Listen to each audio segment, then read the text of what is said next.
ইয়াকুব আলাইহিস সালামের 12 জন সন্তান ছিলেন। হ্যাঁ, হযরত ইয়াকুব এর 12 জন পুত্র ছিলেন।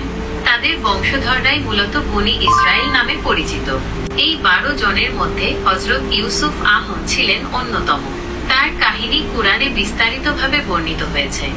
এই বনি ইসরাইলরাই মূলত হযরত ইয়াকুব আলাইহিস সালামই মূলত তিনি কেনান অর্থাৎ বাইতুল মুকাদ্দাসের আশেপাশেই তিনি বসবাস করতেন। তারপর যখন এই ইয়াকুব আলাইহিস সালামের 10 জন সন্তান ছিল, যারা অন্য মায়ের গর্ভের সন্তান ছিল, তারা হযরত ইউসুফ আলাইহিস সালামকে মারার চেষ্টা করেন, তাকে কুয়ায় ফেলে দেন এবং সেখান থেকে আল্লাহ তাকে সেই কুয়া থেকে বাঁচিয়ে মিশরে পৌঁছে দেন এবং একসময় আল্লাহ তাকে আজিজে মিশর হিসেবে নির্বাচিত করে দেন। আপনি ঠিক বলেছেন।